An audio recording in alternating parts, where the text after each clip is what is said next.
ஒரு மாசம் நம்ம எக்ஸ்ட்ரா இஎம்ஐ பே பண்றதுனால 56 லட்ச ரூபாயில இருந்த இன்ட்ரெஸ்ட் உங்களுக்கு 42 லட்சம் ஆயிடுச்சு. ஸோ கிட்டத்தட்ட 14 லட்ச ரூபாய் சேவ் பண்ணிருக்கோம். எவ்வளவுனா just by adding 1 EMI every year. So 32,000 நீங்க கட்டிட்டு இருக்கீங்கன்னா 12 மாசம் இல்லாம எக்ஸ்ட்ரா ஒரு மாசம் ஒரு எக்ஸ்ட்ரா போயிட்டு 32,000 கட்டினீங்கன்னா 14 லட்சம் நம்ம இன்ட்ரெஸ்டும் சேவ் பண்ணியாச்சு.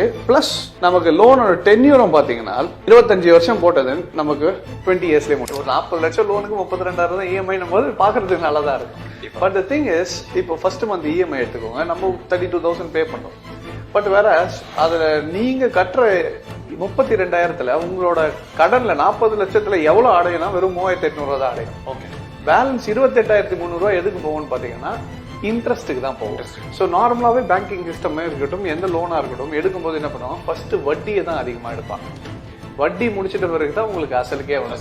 சோ அப்ப என்ன ஆகுதுன்னா 32,000 நீங்க கட்டிக்கிட்டே வரீங்கன்னா இப்ப இந்த 40 லட்சம் லோனு ஜஸ்ட் ஒரு 30 lakhs ஆகிறதுக்கு, ஒரு 10 லட்சம் கம்மி ஆகிறதுக்கே பாத்தீங்கன்னா கிட்டத்தட்ட நம்ம 147 மாசம். ஸோ மோர் தென் லைக் ஒரு 12 இயர்ஸ் கிட்ட ஆகுது. கிட்டத்தட்ட ஒரு 12.5 வருஷம் வந்து ஒரு 10 லட்சம் கம்மி ஆகிறதுக்கே உங்களுக்கு 12.5 வருஷம் ஆயிடுச்சு. பட் இதே நீங்க இதுக்கு வட்டி மட்டும் எவ்வளவு கட்டி இருக்கீங்க இந்த 12.5 வருஷத்துக்குள்ள, சோ இந்த 12.5 வருஷத்துல 10 லட்சம் நீங்க கட்டி முடிக்கிறதுக்குள்ள வட்டி மட்டும் எவ்வளவு கட்டிருக்குன்னா 37,37,000 ரூபாய் கட்டிட்டோம். ஆல்மோஸ்ட் இப்ப நீங்க ஒரு 10 வருஷத்துல என்ன பண்ணிருக்கீங்கன்னா வட்டி மட்டும் தான் கட்டிருக்கீங்க. வட்டி மட்டும் 37 லட்சத்துக்கு கட்டிருக்கோம். இதுல என்னன்னா கிட்டத்தட்ட ஆல்மோஸ்ட் நீங்க 32,000 14 வருஷம் போட்டீங்கன்னா ஆல்மோஸ்ட் நீங்க 47 லட்சம் ரூபாய் கட்டிட்டீங்க 10 இயர்ஸ்ல 12 இயர்ஸ்ல. எடுத்த லோனே 40 லட்சம் தான். 40 லட்சம் தான். நம்ம இப்போ மக்களுக்கு என்ன தெரியலன்னா 20-25 வருஷம் தானே அடிச்சோம், 12 வருஷம் ஆல்மோஸ்ட் என்ன பண்ணிட்டோம், இஎம்ஐ கட்டிட்டோம். அப்போ கிட்டத்தட்ட 50% தான் இருக்கும் நமக்கு.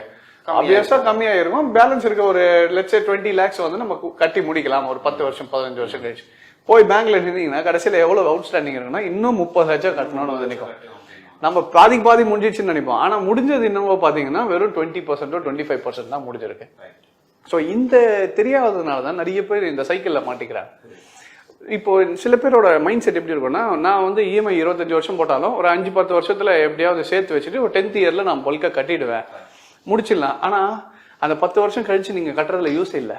ஏன்னா ஆல்மோஸ்ட் 40 லட்சம் எதுக்கு போயிடுச்சு, உங்களுக்கு இன்ட்ரெஸ்ட்கே போயிடுச்சு. இதுக்கப்புறம் நீங்க கட்டினீங்கனாலும் அந்த வட்டி உங்களுக்கு திருப்பி வர போறது இல்லை.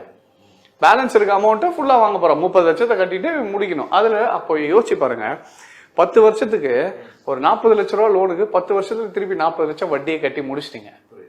அப்போ யாராவது ஒருத்தர் ஒரு கிளியர் பினான்சியல் பெர்ஸ்பெக்டிவ்ல வாங்கின காசை 10 வருஷத்துல டபுளா கொடுத்துட்டு திருப்பி இன்னொரு 30 லட்சம் கட்டினா யாரும் யோசிக்க மாட்டோம். ஆனா ஹவுசிங் லோன் இந்த மாதிரி லோன் வரும்போது அது நார்மல் ஆயிடுச்சு. ஸோ இதை எப்படி ஈஸியா முடிக்கலான்றத இந்த இதுல கிளியரா பார்க்கலாம். ஸோ இப்போ இதுல வந்து 2 மெத்தட்ஸ் இருக்கு இதுல தப்பிக்கிறதுக்கு. இதை வந்து நம்மளோட அட்வான்டேஜுக்கு எப்படி யூஸ் பண்ணிக்கலாம்னு பாத்தீங்கன்னா, ஒன்னு வந்து எக்ஸ்ட்ரா இஎம்ஐ எவ்ரி இயர். இப்ப என்ன பண்ண போறோம்னா, இப்ப 12 மாசம் 32,000 ரூபாய் கட்டிட்டு இருக்கீங்கன்னா நீங்க என்ன பண்ண போறீங்க, இப்ப ஜஸ்ட் ஒரு மாசம் நம்ம எக்ஸ்ட்ரா இஎம்ஐ பே பண்றதுனால 56 லட்ச ரூபாயில இருந்த இன்ட்ரெஸ்ட் உங்களுக்கு 42 லட்சம் ஆயிடுச்சு. ஸோ கிட்டத்தட்ட 14 லட்ச ரூபாய் சேவ் பண்ணிருக்கோம். எவ்வளவுனா just by adding 1 EMI every year.